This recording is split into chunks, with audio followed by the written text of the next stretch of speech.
house who was also in the SDP. And they used to go to the Elijah Kande's house. And that's how we were told, okay, there's this SDP. And at the age of 19, we used to go and paint posters around. So I joined the SDP 19 years old. Then we had Akosarumi, we had Bola Jobi and all the troubles in Lagos. And then they had a convention. Of course, out of that, MK Abiola emerged. Interestingly, it's not something I should say now, but at that time, in our locality, I was campaigning for Atiku Abubakar because he was the smallest of them all, and his face looked like a small boy. So, but later we were told that Abiola became the leader. Then we started working hard, and then they announced the election, and we were receiving the beatings and all the troubles that came from it. Then that ended. I went to my law practice when I became a lawyer. Then when I was coming back to politics, I said, which party would I go again? Other than the party of my youth. That's why I joined the SDP. I have never been a member of any other political party since I was born. And it is written in my will that I will die in the party. And my children who love me, I have advised them to join the party. Why is this simple journey relevant? The simple journey is that the first time I joined an SDP rally was at Lagos Island with Sarumi campaigning. And we were so far away from the podium that we could not even hear what they were saying. We had to climb up. And I followed them to Oba of Lagos Palace. And before I could even see the candidate only one time. But I became the president candidate of the same party. So it is important for people to realize that democracy has no limits, except if you don't participate. And the greatest problem anybody can have in Nigeria is to refuse to participate. We must participate in politics. But what does it mean? It means that three things only. That you must be conscious of your place in society. It is not enough to say there is no electricity in Nigeria. Politics will let you know why there is no electricity in Nigeria. It is not because the laws of Faraday don't apply in Africa. It is that there is no leadership to take you towards electricity. Why is there no security in Nigeria? It is not because Nigeria is an unruly place. All the laws of physics apply, including gravity. However, if there is no leadership, you will not have security. Why is there no food? Even though we are living in an area of abundance where food accidentally grows from the ground. Why? It's because of no leadership. And why is there no leadership? Because of bad politics. Nature abhors a vacuum. If you don't play politics, if you don't do anything, rulers will emerge. Even in the jungle, a ruler will come out. But politics refines that rulership for you and gives an opportunity to select leaders. So politics is not a fancy game. It's not a voluntary activity that you just do out of boredom. Politics is a special statecraft. The way you wake up in the morning and make your bed, that's how you wake up in the morning and make your nation. When you go around and see everywhere being rough, then you enter a garden and see a garden well laid out by a good gardener, laid and shaped everything and cut the grass and everything looking very nice. That's the job of the politician. The politician is the gardener of society. He sees a problem, he finds a solution. So let us understand that what SDP is doing is not a game of big men. We are looking for youth. We are looking for women. Not as supporters, but as leaders.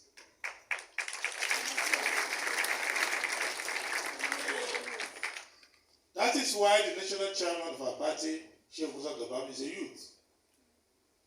That is why many of our leaders are youth. That's if you see our state chairman. If it was those days when they used to cheat, they would say they are under 17, they will go and play in FIFA. But I think people don't do that anymore. So we are selecting these young people not because the big men are not available. It's because we are telling people that the future of the country lies in the hand of the youth. If you are a youth, the highest achievement you can have in PDP is youth leader. Even that, they may give you a 65-year-old youth leader.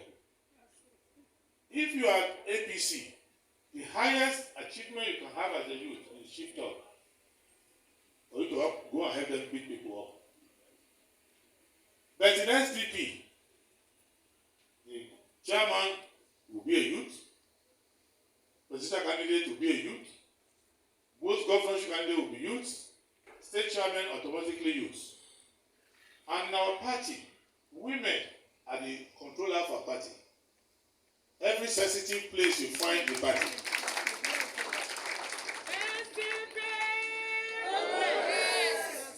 Our national treasurer is a woman.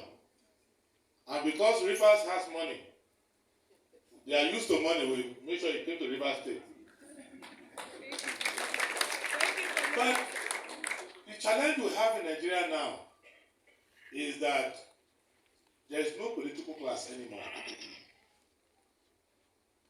Just like when you go to a school, you won't find teachers. You go to a faculty, you don't have sufficient number of professors. You don't have readers. You just have to be taking the small ones and say, okay, this is HOD now, or acting HOD, or whatever you can. You go to the hospital, you won't find the registrars. You won't find the specialists. You just find people who are sitting at their desk and doing external exam to go abroad. When you go to the works department, you don't find chief engineers anymore. All of them have been pushed away. Why? The same thing is happening in politics. You don't find good people anymore in politics. There's no political class. You only have contractors who have realized that if I don't join this party, I will be bidding for this contract for 10 years, they won't give me. So for the sake of my business, let me join this political party. Without that, they have no interest in the party. You'll find MDs of bank who cannot raise their deposits commercially. But if they join this party, they can sponsor one or two governors and corner the state monies. So who you have now, there is no political class, it's gone. We have to rebuild it. And I can tell you, there is no independent media. Because you have to be independent in your mind before you can be independent in your action. You have to have independence of thought. So the coming together here is to let us know that there is no miracle coming anywhere. What is going to happen is that gatherings like this will go back home and gather, each person will work hard to get 1,000 persons. Explain to them that the country is sinking. Nigeria is like a ship that's on the sea in a storm, and everybody is lying down saying that there must be a captain. But there's no captain there. Everybody just assumes it can't be so bad that there won't be a captain. But the captain is drunk.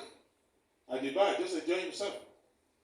If you understand the nature of the problem we are facing, and I don't want to depress you, it is not because the problems are hard. Where Nigeria is having local government problems. There is nowhere in the world where a president talks about road. Have you heard Trump talking about I will build roads?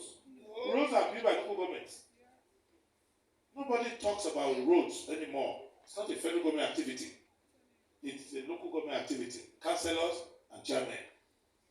Worst case scenario, if you are building express roads, maybe the governor, commissioner for works. But governments has collapsed at the lowest level. So before you blame Tinubu, who is now the face of failure,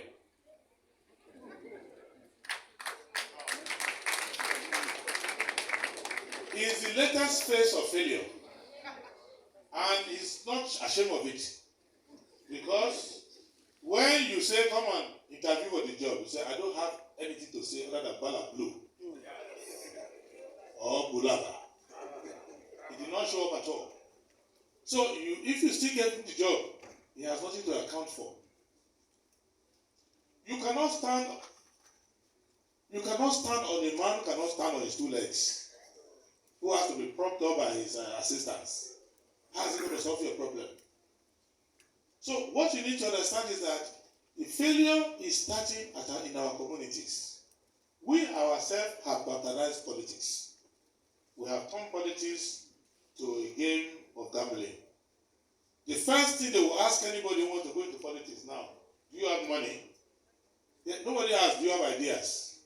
Do you have character? Do you have a background? Do you have... The most expensive commodity in Nigeria today that we have no money to buy is shame. There is no amount of money you budget in Nigeria who cannot buy shame, because everybody is shameless. Shameless in the face of failure, shameless in the face of theft. There is one of our brothers who was hiding from the law for some time. They were looking for him, he was looking for them. So police and EFCC will be looking for him, but he will be attending party meeting. Now they finally say they found him. He discovered himself, he took himself to the EFCC. EFCC said, we are not ready for you yet, go home. Eventually, when they completed drama, they said they arrested him. 2 days ago, he said that people are campaigning that I'm going to run for president. I'm not running for president yet. So show you the audacity that the whole thing has become a comedy show. But why is the comedy show? Why is it something we need to address locally? Because every politician, after grandstanding in Abuja, must go home to one community.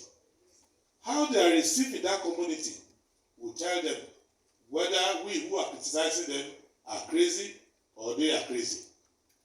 But at least many times, there is no way you can criticize the president. There is no way you can criticize the governor. There is no way you can do that to senator or anything.